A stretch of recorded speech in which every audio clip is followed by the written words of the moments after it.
पंजाबमधील हल्द्वानी येथील रामलीला मैदानात काँग्रेसचे राष्ट्रीय अध्यक्ष मल्लिकार्जुन खरगे यांच्या कार्यक्रमानंतर कथितरित्या गोमूत्र शिंपडून व मंत्रोच्चार करून जागेचे शुद्धीकरण करण्यात आल्याच्या प्रकाराचा भीमशक्ती सामाजिक संघटनेने निषेध केला आहे। या घटनेची निष्पक्ष चौकशी करून दोषीवर कायद्यानुसार कारवाई करावी अशी मागणी संघटनेच्या वतीने कोल्हापूर जिल्हाधिकाऱ्यांना दिलेल्या निवेदनातून करण्यात आली आहे।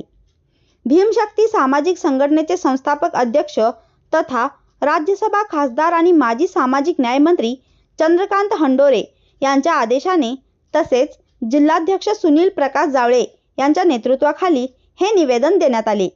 निवेदनात म्हटले आहे की मल्लिकार्जुन खरगे हे सार्वजनिक कार्यक्रमासाठी उपस्थित राहिल्यानंतर संबंधित ठिकाणी काही व्यक्तींनी गोमूत्र शिंपडून आणि मंत्रोच्चार करून जागेचे शुद्धीकरण केल्याचे वृत्त समोर आले आहे।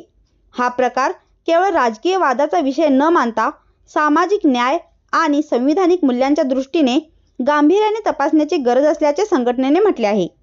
एखादी व्यक्ती दलित समाजाची असल्यामुळे तिच्या उपस्थितीने जागा अपवित्र झाली असा संदेश देण्याच्या उद्देशाने ही कृती करण्यात आली असल्यास ती अत्यंत गंभीर व निषेधार्ह असल्याचे निवेदनात नमूद करण्यात आले आहे। अशा प्रकारामुळे जातीय भेदभाव आणि अस्पृश्यतेच्या मानसिकतेचा अप्रत्यक्षपणे बळ मिळू शकते अशी भूमिकाही संघटनेने मांडली आहे।